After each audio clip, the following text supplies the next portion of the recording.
another minute, another hour. History of the United States. Wow, that's really ambitious. A little light reading.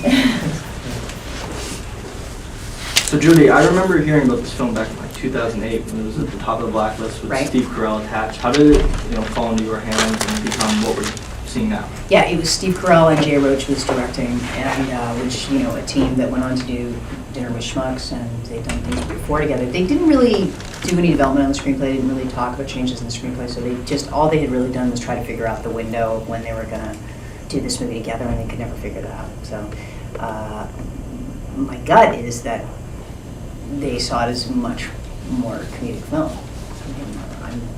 I just assume they would have, with that team, I'm sure they would have. When I found out about it and I read it, I said, whenever, if anything happens to those two, would you please call me? And that's kind of what happened. When you read it, did you ever think that the character Walter Black could actually be played by a woman instead? Never did. Never did. No, I didn't. I think that there is something about this particular man's spiritual crisis has everything: blue-collar family, relationship with dad, son to father relationship. I think doesn't. I don't know. I'd have to rewrite the whole thing, and then it would be about a mother-son, and I don't think it would be the same to me. Okay. There are movies I've made, like Flight Plan, Right. was a men's role, and I thought that was a really good idea to change that from a man to a woman. In fact, I think it would have been a horrible movie with a guy, Okay. but not this one. Yeah, this film was much more serious than I was expecting. Yeah. Did you do a lot of changing, or? No, there were a few changes, but I think that was how I saw it. I mean, I saw it from the beginning as a drama, and I wanted to work backwards from that.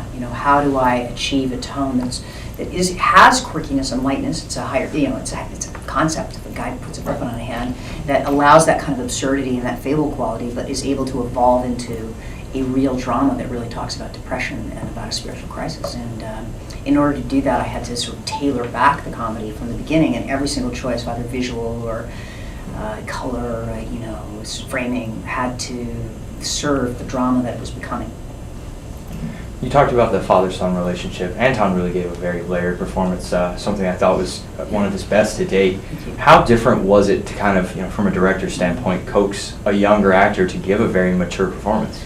Well, he's been around for a long time. He's Yes, made he a lot of has. movies as a child actor, and so it wasn't like dealing with a child Mhm. performer.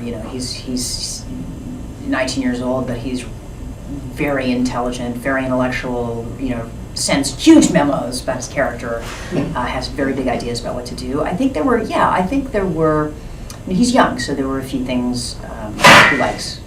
He likes hundreds of takes, and he likes to go off into crazy directions, and, one more, and then the last 8 takes are unusable. And of course, the first 4 are fantastic.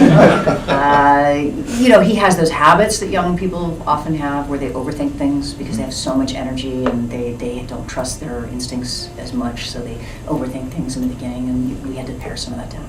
But honestly, he's extraordinary, and I think he came to the table with such a great performance. And it was a challenge to keep 2 stories alive that are 2 separate stories alive, and have one not hurt the pacing of the other, to have one be as interesting as the other, and to have them inform each other. It was in 2 very separate worlds.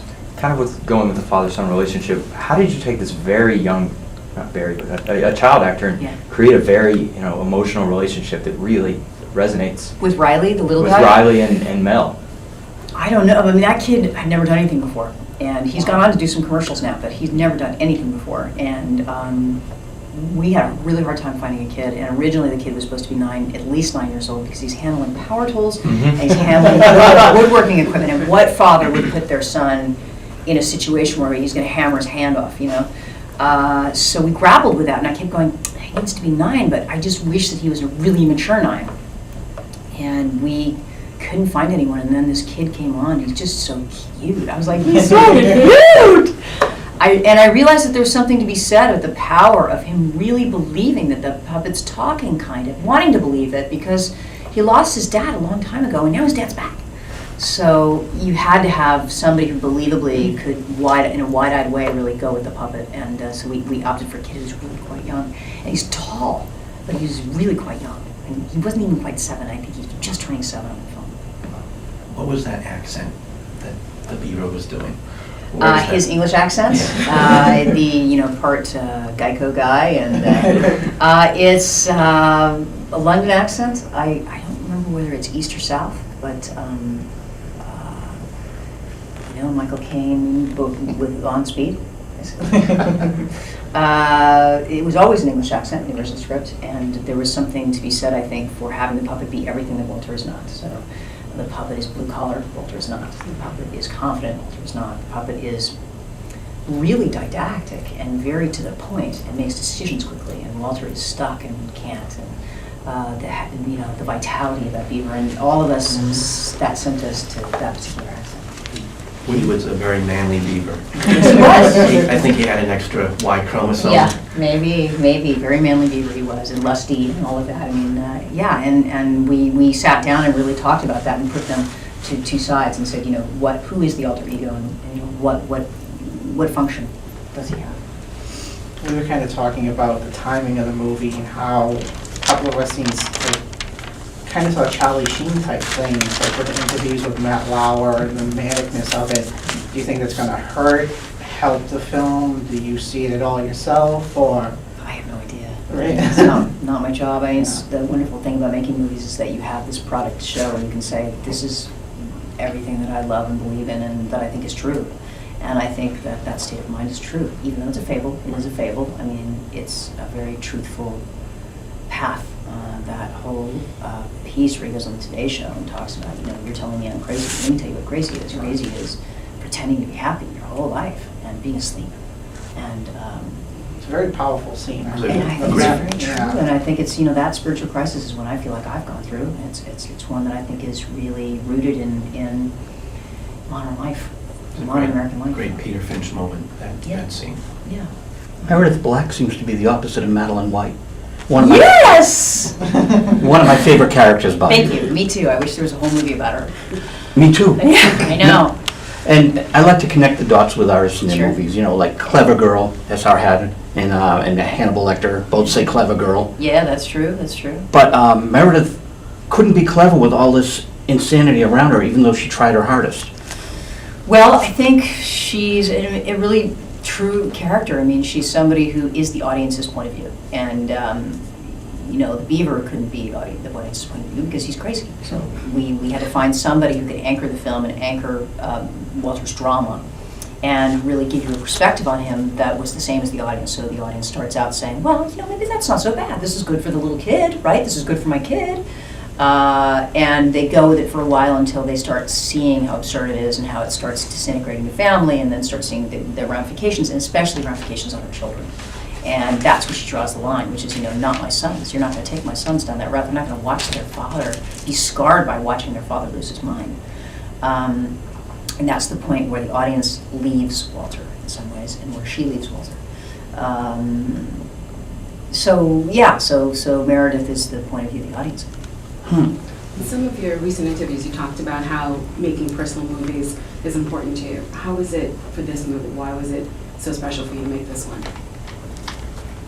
Wow, so many reasons. I mean, I've only made 3 movies as a director, and all 3 of them are about people in a spiritual crisis and evolving through that spiritual crisis to become more evolved people. Life or death moments for them that are not about giant things. They're about small things. Lynn Tate, I think, 7-year-old boy grappling with, wow, I have a prodigious head and I have a prodigious heart. Do I have to choose between the two? Do I have to give up my mother in order to embrace my teacher? Do I have to give up my entire life of the mind in order to love my mom and be cared for? And I think those are genuine questions, and the resolution of them, the balance of bringing those 2 things together is what allows him to become an evolved man. He's different from other men of his generation. And I think that will be true of Walter Black as well. He's a man who's going through a spiritual crisis that takes him to the brink of death. And he feels like he has 2 choices. Life sentence, where he's asleep his whole long life, or a death sentence where he jumps off a cliff. And what he realizes is that there's this, I want to live. How can I live? How do I live? Well, you put a puppet on your hand, and you can live. And he opts for that, and that survival tool takes him. Survives. He survives through a survival tool, but the survival tool will kill you eventually, and he has to kill the survival tool in order to evolve into somebody different. I think this is a really personal film for me for those reasons. I think that those are, as a fable, that's true in my life as well. Now, you've worked with some amazing directors: Scorsese, Yep. Polanski, Woody Allen, David Josh Fincher, Newman. Adrian Lyne, Watch it roll. Yourself? Good. No, no. Spike Lee. Who inspires you as a director? Well, I mean, the two directors I think I've learned the most from are the two most opposite directors I've worked with. I mean, David Fincher on one hand, who's the greatest technician I've ever worked with, will ever work with, and knows more about making movies and knows more about my job, everybody's job, so planned and thought out and meticulously, thought. But I take from that and learn from that, but my filmmaking, I don't do it the same way. He does 110 takes in order to get it absolutely right. And I will serve him, but when I do my movies, I prepare as meticulously as he does, and I only do 2 takes, and allow the thing to happen in front of me. Neil Jordan, on the other hand, I think I learned so much from him because he's a poet, and he's a stream of consciousness poet at that. So, even though he does prepare meticulously for a film by immersing himself in the story and in the thoughts and the feelings of the characters, you never know what's going to happen when he gets there, because he'll get in the space and he'll see the people and he'll see the faces and he'll start asking himself questions like, what if 35 taxis drove by all at the same time? And then suddenly somebody's scrambling to get taxis, everybody's on the phone and calling, because that occurred to him in that moment. He allows himself that space. So those are 2 people that I feel like I've learned the most from recently, and they're completely opposites and different from me. How far into the screenplay did you want Mel as Walter? What do you mean? Like, when reading the screenplay, like, how far did you say, I want Mel as his character? Oh, to play the part? Mm-hmm. Pretty much immediately, as soon as I jumped on. I mean, I had to react pretty quickly because there were a lot of actors that were really wanting to play the part, and if they had, it would have taken the film into a completely different direction. I mean, I know better than anybody the impact of casting on a film, and an actor means everything to it, and there's not so much you can change about their performance once they've made a decision about where, what path they're going to go in. And so I was really adamant about getting Mel on immediately, so it was a 24-hour decision that he made. What made you jump on as an actor? As an actor, Yeah.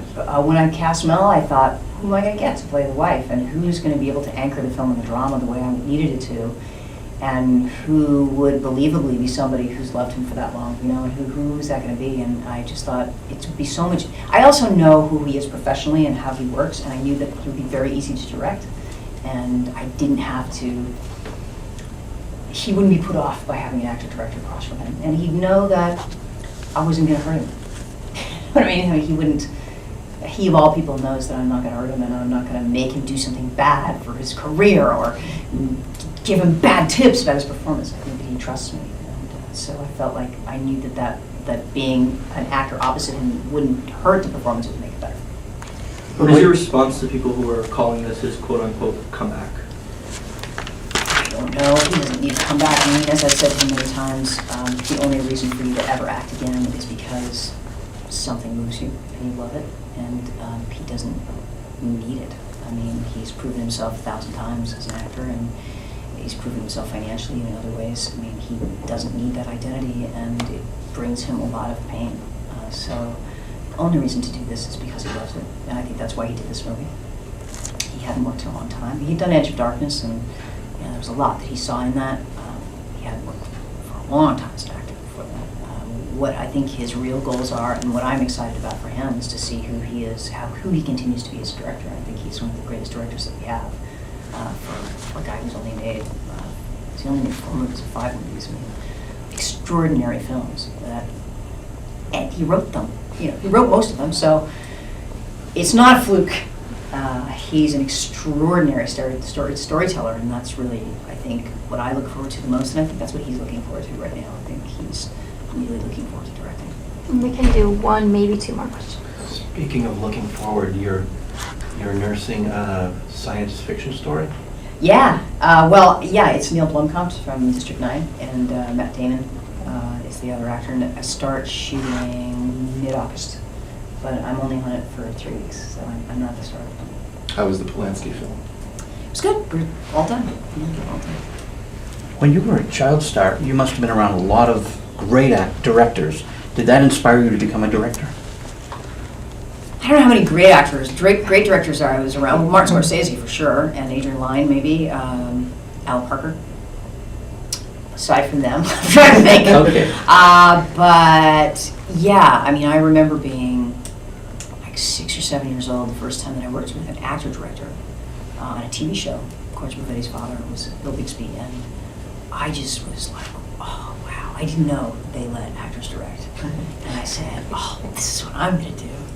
And I think from that moment on, I always sort of had my eye on that, and I paid attention. I was always paying attention to, why did they put the camera there, and what does that mean, and how does editing work, and what does this lens mean? It's something that really spoke to me. Going forward, do you see yourself more drawn to directing, or are you going to always be anchored into? I can't imagine quitting acting and making a big effort to quit acting, because it's something I've done my whole life, and 45 years. I mean, why would I quit now? But I don't think that I'll act out as much in the next 10 years as I have, and I really feel like I have a lot to learn as a director, and I'm excited about it. I'm excited about who I am as a director. And I think it's an opportunity to really talk about what I'm fascinated by more. That's really badly construed. It's an opportunity to have more of my identity on screen, I think. Any thoughts of maybe moving into television? A lot of actresses have made that jump. I did television for years and years and years. Sure, I would. I don't rule it out. I can't. TV is hard, and drama TV is impossible. It's way harder than making features. Much longer hours, much bigger commitment. I don't see myself doing drama TV. Yeah, I mean, the great thing about cable now is that it gives you an opportunity to do stuff you can't do in features anymore. And with all the new technologies, I think that there's going to be a very blurry line between,